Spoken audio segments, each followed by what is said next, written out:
Hello everyone, welcome back to my channel. यिन लोहा और विंग का नेक्स्ट एपिसोड लेकर आई हूँ। प्लीज़ चैनल को सब्सक्राइब करना, लाइक करना एंड कमेंट करके बताना ये एफएफ कैसा लग रहा है आप सबको।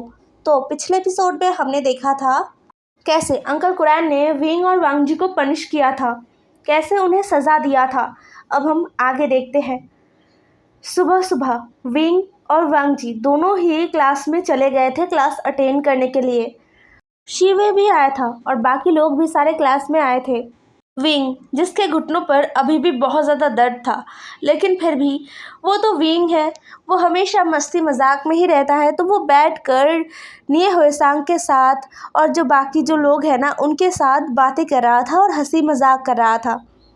वहीं पर वांग जी चुपचाप बैठा हुआ था और उसका पूरा फोकस पढ़ाई पर और विंग पर था।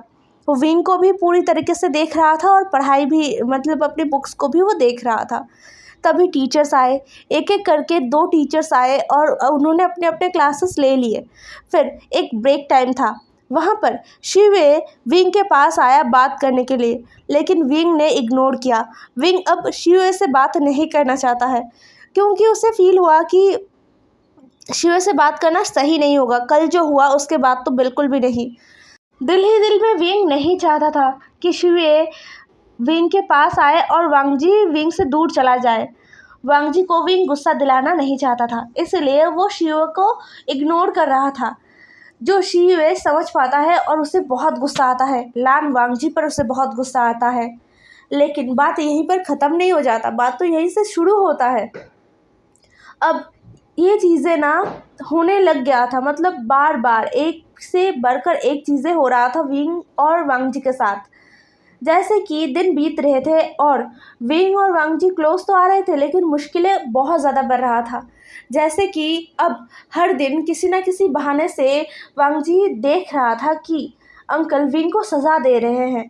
कभी कुछ तो कभी कुछ, कभी विंग को घुटनों पर बैठने का सज़ा दे रहे थे, तो कभी विंग को कुछ काम दे रहे थे, मतलब एक्स्ट्रा काम दे रहे थे, कभी रूल को कॉपी करने के लिए कह रहे थे। ये सारी चीज़ें विंग के साथ होता जा रहा था और वांग जी, मतलब कुछ उसे लगता था कि हाँ, यहाँ पर विंग का गलती है, उसे सज़ा मिला है।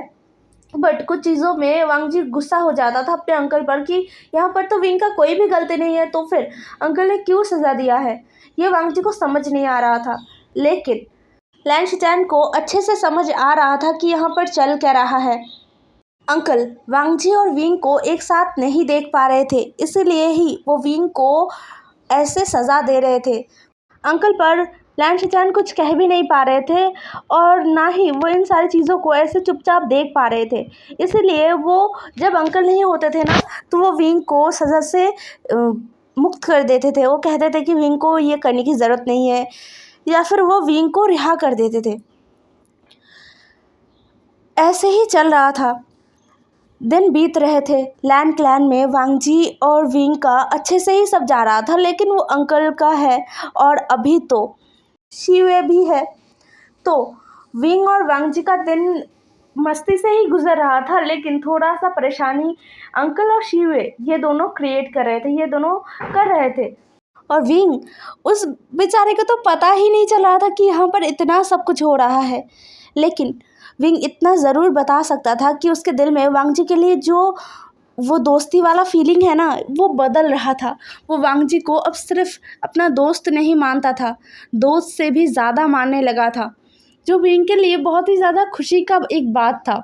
विंग खुश था बहुत ज़्यादा अपने इस फीलिंग को लेकर, विंग बहुत ही ज़्यादा हैप्पी था। और वांग जी वो तो काफ़ी पहले ही समझ गया था, और जिस दिन से विंग ने वांग जी के फोरहेड रिबन को टच किया था, उस दिन से तो वांग जी और भी ज़्यादा श्योर हो गया था अपने फीलिंग्स को लेकर, अपने अंदर का जो एहसास है ना उसको लेकर। और अब तो ये चीज़ें बहुत ज़्यादा नॉर्मल हो चुका था वांग जी और विंग के अंदर कि विंग वांग जी का फोरहेड रिबन पकड़े। शाम के खाने के वक्त सब एक साथ खाने के लिए बैठ गए थे। वहीं पर विंग और वांग जी हमेशा की तरह एक साथ बैठ गए थे खाना खाने के लिए। उन्हें खाना सर्व भी कर दिया गया था। विंग और वांग जी दोनों ने ही इस बात को नोटिस नहीं किया कि ठीक उनके पास, उनसे थोड़ा सा ही दूर कोई बैठकर अपना कान खड़ा करके उनके बातों को सुन रहा है। वो और कोई नहीं, वो शिवे था। शिवे जो विंग और वांग जी क्या कह रहे हैं उसे सुनने की कोशिश कर रहा था और काफ़ी हद तक वो सुन भी पा रहा था। फिर सब ने खाना खाना स्टार्ट किया। जो रूल है लैन क्लैन का कि खाते वक्त बात नहीं करना, तो वहाँ पर एकदम पिन ड्रॉप साइलेंस हो गया था। विंग भी चुपचाप अपना खाना खाता है, अपना मुंह बनाते बनाते। उसे कभी भी ये लैन क्लैन का फूड पसंद नहीं आएगा, कभी भी नहीं। खैर उसने खाना तो खा लिया। फिर विंग का चेहरा वांग जी की तरफ ऐसे देख रहा था कि बस वो रो ही पड़ेगा। वांग जी को समझ आ रहा था कि विंग अब कुछ ऐसा करेगा या फिर ऐसा वांग जी को करने को कहेगा जो एकदम ही सारे नियमों के विरुद्ध होंगे। मतलब कुछ तो ऐसा अटपटा विंग कहने वाला है। इसलिए वांग जी धीरे धीरे विंग से अपने नज़रों को चुरा रहा था। खाना ख़त्म होने के बाद वांग जी ने जैसे ही उठकर जाने के लिए पीछे मुड़ाना, वैसे ही विंग ने वांग जी का रोप पकड़ लिया जिससे वांग जी जा ना पाए। वांग जी रुक गया, फिर विंग भी उठ गया और फिर विंग वांग जी को खींच कर वहाँ से ले जाने लगा। उनके पीछे ही शिवे भी तुरंत वहाँ से उठ गया और उनके पीछे जाने लगा। वांग जी और विंग थोड़ा सा दूर, सबसे थोड़ा सा दूर आए और फिर विंग बेबी वाला फेस बनाते हुए कहता है, वांग जी चलो ना। वांग जी ने कहा, नहीं विंग, हम कहीं नहीं जा सकते, तुम अभी सीधा सोने जाओगे। विंग ने अपना मुंह फुला लिया और बोला, लंजा, लनर गगा, तुम ऐसे नहीं कर सकते, नहीं कर सकते, नहीं कर सकते। तुमने देखा मैंने कितना सा खाया, मेरा पेट बिल्कुल भी नहीं भरा है, मुझे और भी खाना चाहिए, लेकिन मैं ये खाना नहीं खा सकता। चलो ना लनर गगा, मुझे ले चलिए ना। विंग ने ये इतने प्यार से कहा। और सबसे इम्पॉर्टेंट बात, विंग जब भी वांग जी को लनर गगा या फिर गगा या फिर लंजा कह के बहुत ही प्यार से बुलाता है ना, लंजा, पता नहीं क्यों विंग के किसी भी बात को मना नहीं कर पाता है। आज भी कुछ ऐसा ही हुआ। विंग के बातों को वांग जी मना नहीं कर पाया। उसने हार मानते हुए अपना सर हाँ में हिला दिया। विंग तो इतना खुश हो गया कि वो वांग जी को गले ही लगाने वाला था, लेकिन आसपास मतलब उनसे थोड़ा दूर बहुत सारे डिसिपल्स हैं, इसलिए विंग ने खुद को रोक लिया, नहीं तो वो खुद को नहीं रोकता। फिर विंग चुपचाप एक अच्छे डिसिपल की तरह अपने क्वार्टर में चला गया था और वांग जी अपने जिंगशी में। उन दोनों को पता ही नहीं चला कि उनके बातों को किसी ने सुना है, और वो और कोई नहीं, शिवे था। शिवे कुछ समझने की कोशिश कर रहा था। उसे इतना तो समझ आ गया था कि विंग कहीं जाने वाला है और वांग जी भी उनके साथ, मतलब विंग के साथ जाने वाला है, जो एक अच्छा मौका होने वाला है शिवे के लिए। इस मौके पर शिवे वांग जी से अपना बदला ले लेगा। ये सोचते हुए शिवे ने एक शैतानी वाला स्माइल दिया और फिर वो भी अपने क्वार्टर में चला गया सबको दिखाने के लिए। कुछ देर बाद जैसे ही 9 बज गए, सारे जो क्वार्टर्स है, सारे जो डिसिपल्स और सारे जो लैंड क्लैन वाले हैं, उन्होंने अपने अपने लैंटेन्स को बंद किया, एकदम अपने मोमबत्तियों को, अपने घर के मोमबत्तियों को बुझा दिया, सब सोने के लिए चले गए। वैसे ही शिवे बाहर आ गया और इंतज़ार करने लगा वांग जी और विंग का। लगभग कुछ और देर बाद विंग बाहर आया और वो किसी को ढूंढने लगा। शिवे ने देखा कि विंग बाहर आ गया है तो ज़रूर वांग जी भी आ जाएगा। एकदम सही, वांग जी भी कुछ देर बाद आ ही गया। फिर विंग उछलते हुए वांग जी के पास गया और वांग जी का एक हाथ पकड़ लिया और फिर वांग जी को लेकर जाने लगा। वो दोनों जो डिसिपल्स गार्ड दे रहे थे ना, उनसे छुप छुपा कर उसी जगह पर पहुंच गए जहां से वो क्लैन से बाहर जाते हैं।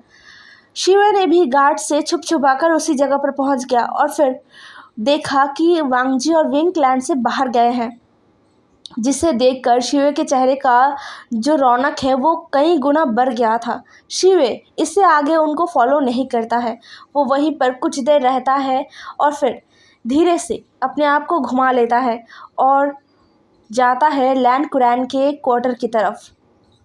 दूसरी तरफ विंग और वांग जी जो सरी टाउन पहुँच गए थे।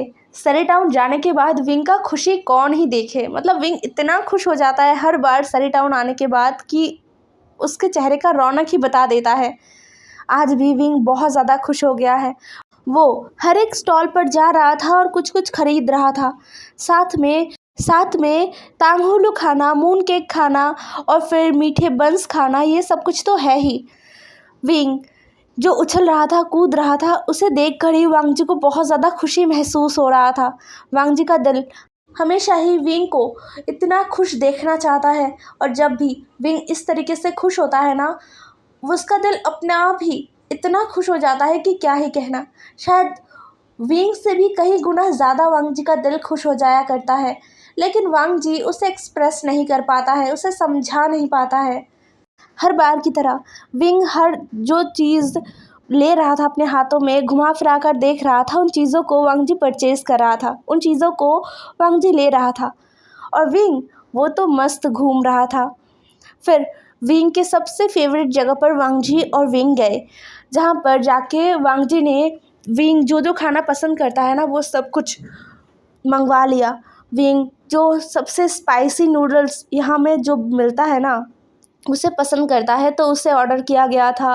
और फिर यहाँ पर स्पेशल बहुत अच्छे बंस मिलते हैं जो स्पाइसी होते हैं, उन्हें भी ऑर्डर किया गया था। और फिर विंग का फेवरेट और सबसे ज़्यादा फेवरेट एम्प्रेस स्माइल, जिसे वांग जी भूल ही नहीं सकता। वांग जी, हाँ, वो खुद कभी भी ड्रिंक नहीं करता है, बट विंग को वो थोड़ा बहुत करने देता है। विंग भी, वांग जी जब विंग के पास होता है ना, तो वो ज़्यादा ड्रिंक नहीं करता है, थोड़ा सा ही करता है, और उसे मज़ा आता है वांग जी के सामने ड्रिंक करने में। विंग टूट पड़ा था खाने पर। वांग जी को वो बार बार कह रहा था, लंजा इसे टेस्ट करो, ये बहुत टेस्टी है, ज़्यादा तीखा नहीं है, लेकिन वांग जी बार बार ही रिफ्यूज़ कर रहा था। लास्ट में विंग बहुत ही ज़्यादा गुस्सा हो गया, जैसे वो हर बार होता है। इस बार भी गुस्सा होके वांग जी के मुंह के अंदर विंग ने नूडल्स एकदम ठूस दिया था ज़बरदस्ती। वांग जी ने भी उस नूडल्स को फिनिश किया था, लेकिन उसे बहुत ज़्यादा तीखा लग गया, हर बार जैसे लगता है। इस बार भी हर बार की तरह विंग के खाए हुए तांगहुलू को वांग जी ने खा लिया, जिससे उसे थोड़ा सा शांति मिला और बहुत ही टेस्टी लगा। वांग जी सोचता है कि तांगहुलू इतना ही टेस्टी होता है, मतलब इतना ही स्वाद होता है तांगहुलू में, या फिर विंग का झूठा है इसलिए इतना स्वाद लग रहा है। अब इसका आंसर वांग जी के पास नहीं है, बिल्कुल भी नहीं है। कुछ देर घूमने फिरने के बाद वांग जी और विंग जैसे ही क्लैन वापस आए ना, उनका स्वागत बड़े ही अच्छी तरीके से किया गया था। मतलब जिस रास्ते से वांग जी और विंग वापस क्लैन में आए थे, जहाँ से वो निकलते हैं और आते हैं रात के टाइम, वहीं पर उनके स्वागत के लिए लैन कुरैन खुद खड़े थे, और उनके साथ कुछ डिसिपल्स भी थे, और साथ में शीवे भी था। विंग जो बहुत ज़्यादा हंस रहा था, और उसके हाथों में ना तांगहुलू था, जो लैन कुरैन को देखने के बाद गिर गया उसके हाथों से, और वो एकदम ही शांत होकर खड़ा हो गया। विंग को डर लग रहा था, पहली बार जिंदगी में उसे डर लग रहा था, अपने लिए नहीं, वांग जी के लिए। वो नहीं चाहता था कि इस बारे में अंकल को कुछ पता चले। अगर वो अकेला होता तो उसे इतना डर नहीं लगता, वो पनिशमेंट भी ले लेता, लेकिन अब अब क्या होगा। विंग बिल्कुल भी नहीं चाहता कि उसकी वजह से वांग जी को पनिशमेंट मिले, लेकिन अब तो वो कुछ भी नहीं कर सकता, वांग जी को तो पनिशमेंट मिलेगा। विंग को ऐसा नहीं करना चाहिए था, उसे वांग जी को ऐसे नहीं लाना चाहिए था ज़बरदस्ती। विंग को बहुत गिल्ट महसूस हुआ। विंग ने अपने गिल्ट भरे नज़रों से वांग जी को देखा। वांग जी जो विंग को नहीं देख रहा था, उसका नज़र अंकल पर था। हाँ, वो थोड़ा शर्मिंदा था, क्योंकि उसने नियमों को तोड़ा है, और साथ में उसका नज़र बार बार शिवे पर जा रहा था, जो एक शैतानी वाला स्माइल दे रहा था। वांग जी को पता चल गया था कि ये इसका हरकत है, इसलिए वांग जी को शिवे पर बहुत ज़्यादा गुस्सा आ रहा था, बहुत ज़्यादा। अंकल ने चिल्लाते हुए कहा, जियांग विंग और लान वांग जी, तुम दोनों ने जो किया है इसका सज़ा तुम दोनों को भुगतना पड़ेगा। तुम दोनों ने हिम्मत भी कैसे कर लिया ऐसे नियमों को तोड़ने का। जियांग विंग, कल सुबह ही तुम्हारे क्लैन मैं खुद चिट्ठी भेजूंगा, जल्द से जल्द क्लैन लीडर जियांग फैमिया को बुलाऊंगा। और लान वांग जी, तैयार हो जाओ सज़ा के लिए। ये कहते हुए अंकल कुरैन आगे निकल गए, और कुछ डिसिपल्स विंग और वांग जी को लेकर गए। उन दोनों को बाकी का जो पूरा नाइट है ना, वो बिठा कर रखा गया वॉलफ रूल्स के सामने, और फिर सुबह सुबह ही उनके पास सज़ा देने के लिए लोग आ गए थे। वहाँ पर अंकल कुरैन भी आ गए थे। उन्हें कोड़ों का सज़ा मिला था, 10-10 कोड़े। जो वांग जी, अगर वो खुद होता, अकेला होता, अगर उसे अकेला मारा जाता कोड़े तो ठीक था, लेकिन विंग वो एक ओमेगा है, वो कैसे 10 कोड़े संभाल पाएगा। इसलिए वांग जी ने प्रोटेस्ट किया। वांग जी ने अंकल से कहा, अंकल प्लीज़, अंकल आप ऐसा मत कीजिए, हमें माफ़ कर दीजिए, विंग को माफ़ कर दीजिए, हम दोबारा ऐसा कुछ भी नहीं करेंगे। और 10 कोड़े क्या, मैं 20 कोड़े ले लूँगा, लेकिन विंग को कोड़े मत मारिए, वो सहन नहीं कर पाएगा। लेकिन अंकल जैसे बहुत ही ज़्यादा हार्टलेस बन गए थे। उन्हें बिल्कुल भी ये समझ नहीं आ रहा था कि एक ओमेगा के लिए 10 कोड़े कितने भारी सज़ा हो सकता है, कितना ज़्यादा नुकसानदायक हो सकता है। अंकल को ये समझ नहीं आ रहा था। अंकल ने अपनी दाढ़ी को सहलाया और डिसिपल्स को आदेश दिया कि इन्हें अभी कोड़े मारे जाए। और डिसिपल्स भी मारना शुरू करते हैं। विंग वांग जी के पास था और जैसे ही उसे पहला कोड़ा मारा गया ना, विंग के मुंह से चिल्लाना, मतलब एक बहुत दर्द भरा चीख निकल गया। वांग जी को भी जो कोड़े मारे जा रहे थे उसमें उसे भी दर्द हो रहा था, लेकिन वो चिल्ला नहीं रहा था। उसका नज़र तो बार बार विंग पर जा रहा था, उसके दर्द भरे चीखों पर जा रहा था। विंग पहले 3-4 कोड़ों में तो चिल्लाया था, फिर जब उसने देखा कि वांग जी नहीं चिल्ला रहा है तो उसने भी अपने मुंह पर ताला लगा लिया। उसने अपने दोनों होठों को अपने मुंह के अंदर दबा लिया, जिससे उसके मुंह से चीख ना निकले। लेकिन क्या सच में ये इतना आसान था? नहीं, बिल्कुल भी नहीं। समय के साथ साथ विंग के मुंह से चीखों का आवाज़ और भी ज़्यादा तेज़ आने लग गया था।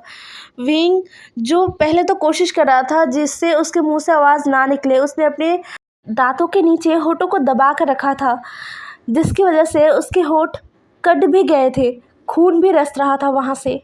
लेकिन फिर भी विंग अपने चीखों को नहीं संभाल पाया और उसके आंसू तो बहुत ज़्यादा ही बह रहे थे। उसे बहुत ज़्यादा दर्द हो रहा था।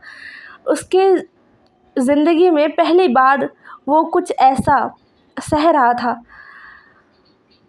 जन्म से लेकर आज तक उसके बाबा, उसके माँ, किसी ने भी उसे, मतलब मारना तो बहुत दूर की बात है, चिल्लाकर बात भी नहीं किया है। तो विंग के लिए ये सज़ा बहुत ही ज़्यादा था और विंग इन सारी चीज़ों को सह रहा था। 10 कोड़े मारने के बाद विंग वहीं पर गिर पड़ा था। वो अपना होश खो बैठा था।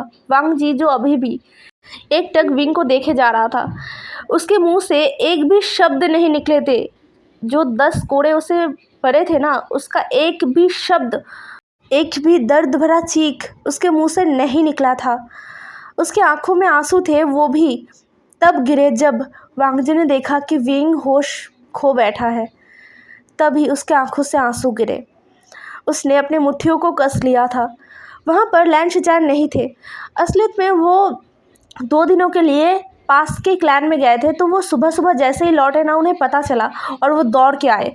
लेकिन जब तक वो आए तब तक सब कुछ ख़त्म हो गया था। विंग और वांग जी को सज़ा मिल चुका था और विंग का हालत देखकर ही पता चल रहा था कि उसका हालत कितना नाजुक है। लैन शिचान को गुस्सा आया, इसलिए लैन शिचान ने इस बार पहली बार अपनी ज़िंदगी में पहली बार उसने अंकल से थोड़ा चिल्लाकर, थोड़ा ऊंचे आवाज़ में बोला, अंकल आपने ये क्या किया? किसी ओमेगा को ऐसे कोड़े मारने का हमें कोई भी हक नहीं है, और विंग तो हमारे क्लैन का भी ओमेगा नहीं है।